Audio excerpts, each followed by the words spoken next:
Hello friend, नमस्कार। मैं दिनेश शर्मा। आज आपको मकर लग्न के विषय में बताऊंगा। किसी जातक की यदि मकर लग्न हो तो उसमें कौन से ग्रह योग कारक होते हैं और कौन सा ग्रह शुभ होता है, कौन सा ग्रह अशुभ होता है, कौन से योग बनते हैं, इस प्रकार से जानकारी दी जाएगी। मकर राशि कैप्रिकॉर्न, ये कालपुरुष की 10वीं राशि कहलाती है। 10वां स्थान जो है कुंडली में वो कालपुरुष का मकर राशि कहलाती है।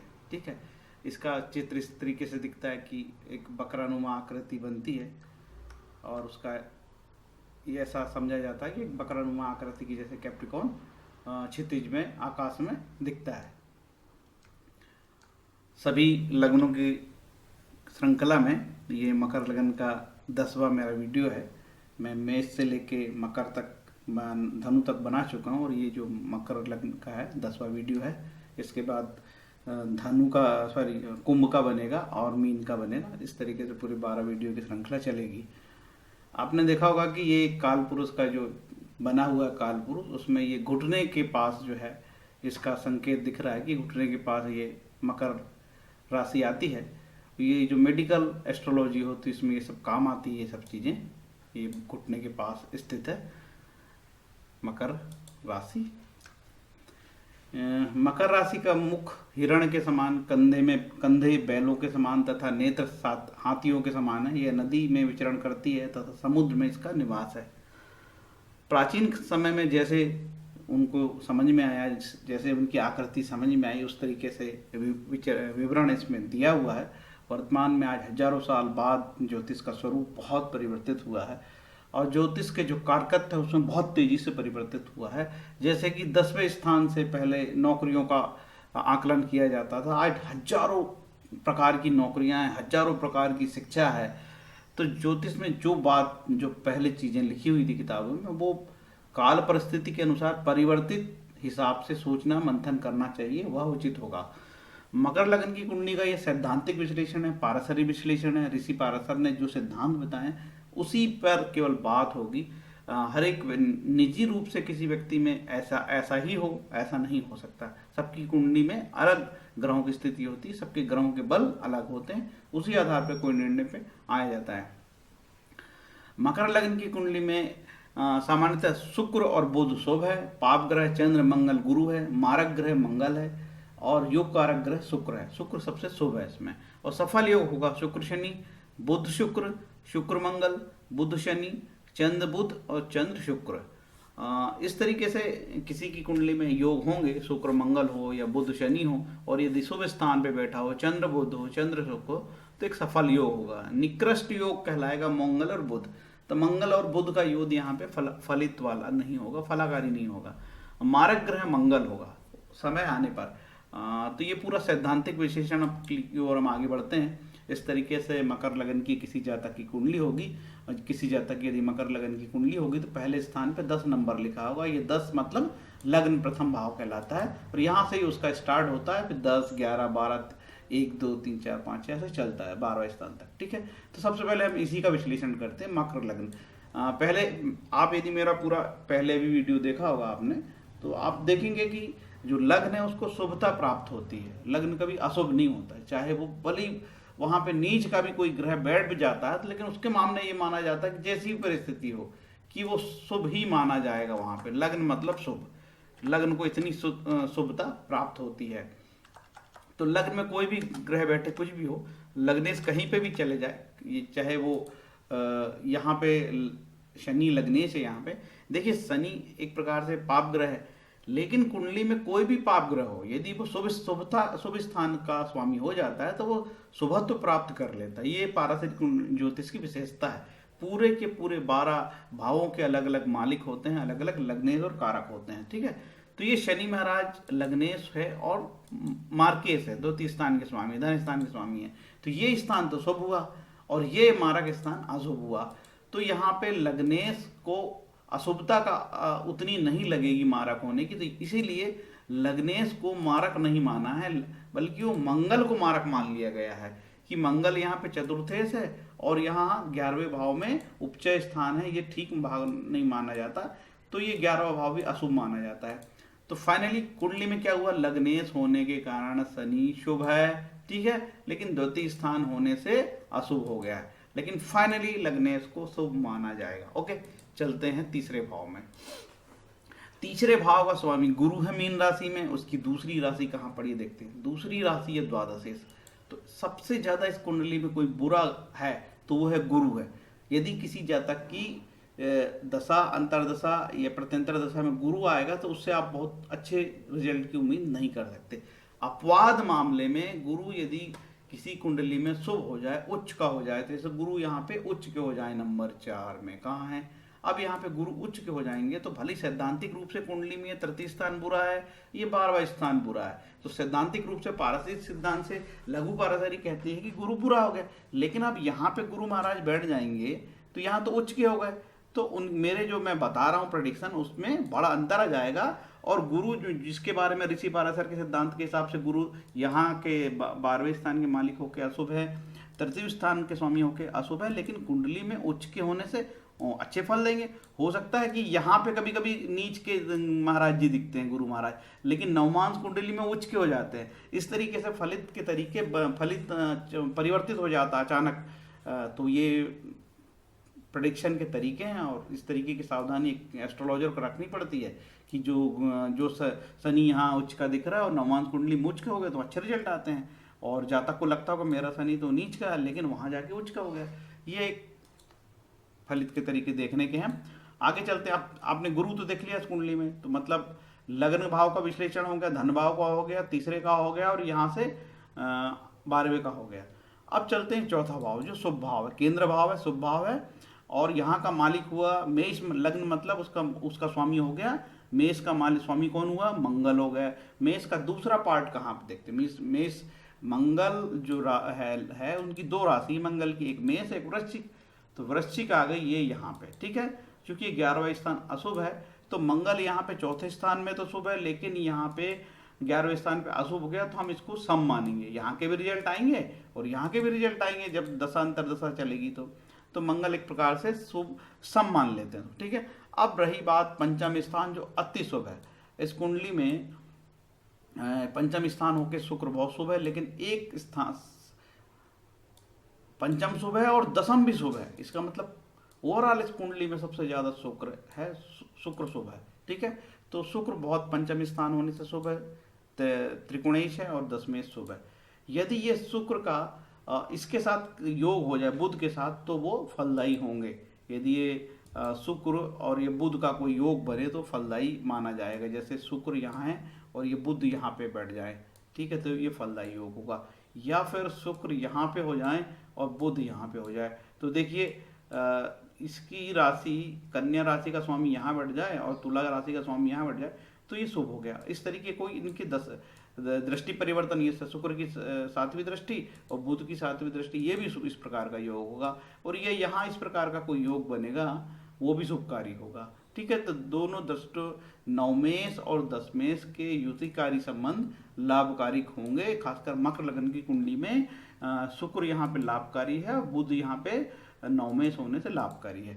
आगे चलते हैं, पंचम भाव देख लिया, अब चलते छठवां भाव। छठवां भाव चूंकि बुरा भाव है लेकिन छठवें भाव का स्वामी बुध नवमेश होके त्रिकोणेश होके लाभकारी हो गया तो यहाँ पे वो आधा शुभ माना जाएगा, क्योंकि यहाँ से आधे रिजल्ट खराब आएंगे आधे अच्छे आएंगे, लेकिन फाइनली ये कहा गया कि त्रिकोणेश होने से लाभकारी हो गया, शुभकारी हो गया बुध, ठीक है। आगे चलते हैं चंद्रमा। चंद्रमा यहाँ पे चूंकि चंद्रमा और सूर्य को अष्टमेश होने की कोई बुरे भाव के अष्टमेश होने का कोई दोष नहीं लगता, लेकिन चंद्रमा यहाँ पे यदि क्षीण चंद्रमा हो गया, कृष्ण पक्ष का चंद्रमा हो गया और वो चंद्रमा जो षष्ठी से चालू हुआ है, ठीक है।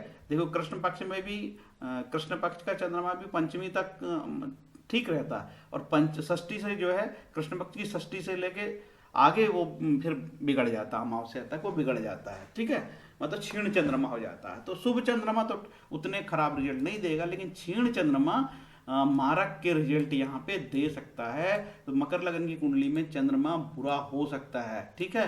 अब हो सकता है चंद्रमा उच्च का हो जाए कहीं का, ठीक है, कहीं पे कहाँ होगा, नंबर 2 पे उच्च के होंगे, यहाँ पे उच्च के हो जाए तो बहुत अच्छी बात है ये तो, है ना। हो सकता है चंद्रमा यहाँ पे नीच के हो जाए तो वो तो खराब और खराब हो जाएगा, तो ये दिक्कत हो सकती है। तो इसका अलग अलग फलित होगा।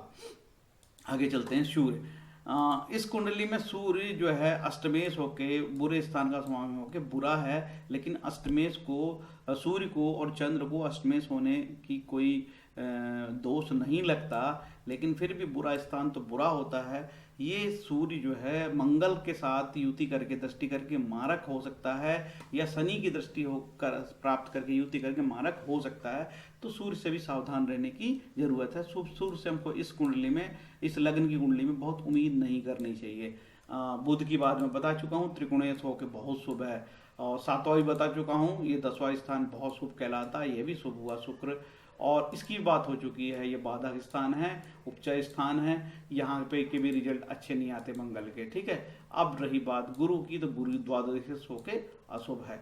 देखिए आपने फाइनल पूरा आप कंक्लूजन करके सुना होगा, तो आपको लगा होगा कि आधा किसी ग्रह का आधा भाव अच्छा है, आधा भाव खराब है। जैसे गुरु का ये भाव बहुत खराब है और ये भी खराब है, तो गुरु तो इस कुंडली में बहुत बुरा हो गया भाई, ठीक है, टोटली बुरा हो गया। लेकिन बुध के मामले में एक भाव बुरे भाव में है, ये 6वां भाव ऋण का है, रोग का है, बीमारी का है, प्रतियोगिता का है, लड़ाई झगड़े विवाद कारागर सबका है ये, ठीक है। लेकिन ये स्थान बहुत शुभ हो गया, तो बुध को शुभ हमने बताया है। इस तरीके से ये विश्लेषण हुआ। 11 मिनट हो चुके हैं। अब चलते हैं भावार्थ रत्नाकर के योग में। ये किसी जातक की मकर लग्न की कुंडली हो तो भावार्थ रत्नाकर एक ज्योतिष का ग्रंथ है, बहुत सटीक योग है। क्या बोलते हैं देखते चलते आगे, है ना। भावार्थ रत्नाकर के योग में बताया, यदि मकर लग्न हो, बुध अष्टम भाव में हो और लग्न में स्थित गुरु पर शुक्र की दृष्टि हो, तो जातक दीर्घायु और निर्धनता को प्राप्त होगा। यदि इस प्रकार का योग हुआ, ठीक है, यदि बुध अष्टम भाव में हो और लग्न में गुरु नीच का हो जाता है और शुक्र की इनकी दृष्टि आपस में पड़े, तो ये जातक दीर्घायु तो होगा जातक, लेकिन निर्धन होगा, ठीक है। इस प्रकार की युति आपको अपनी कुंडली में खंगालनी पड़ेगी, कहीं होगी। तो इस प्रकार से योग बताया है।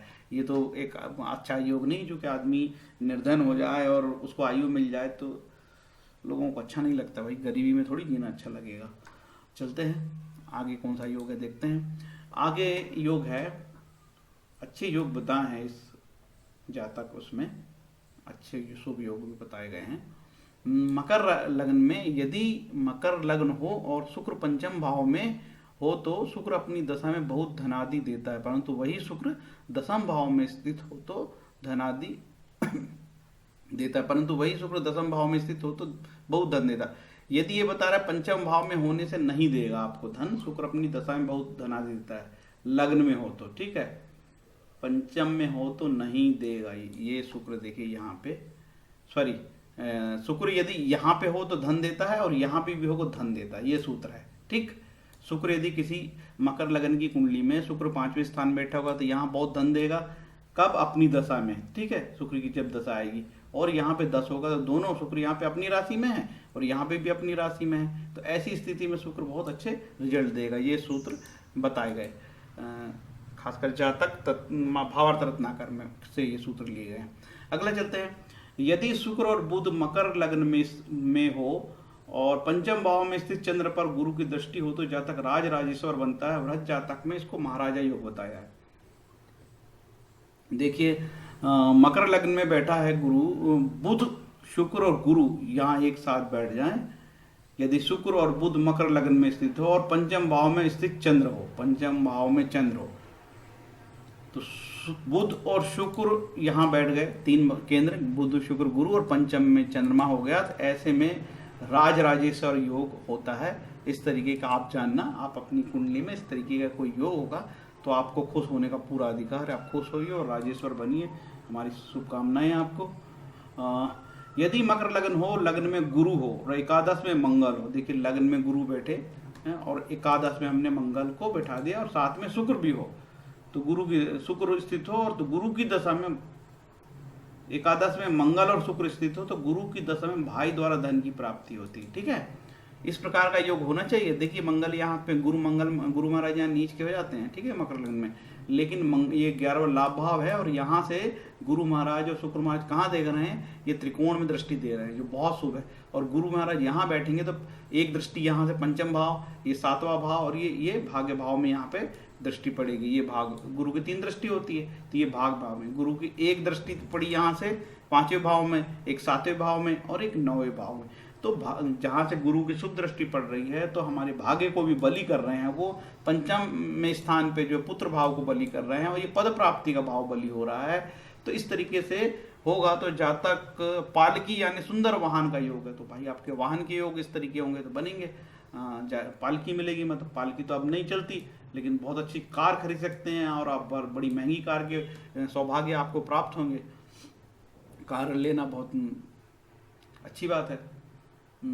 आगे चलते हैं। मकर लग्न में किसी जातक की मकर लग्न में लग्न में मंगल हो, कर्क में चंद्रमा हो तो राजयोग बनता है। देखिए मंगल यहाँ पे मंगल यदि होगा तो मंगल महाराज यहाँ उच्च के होंगे और कर्क में जो है चंद्रमा कर्क राशि में यहाँ पे आ गया तो मंगल की और चंद्र की राशि परिवर्तन हो रहा है। मंगल का राशि परिवर्तन हो रहा था, क्यों, क्या होगा इसका फायदा।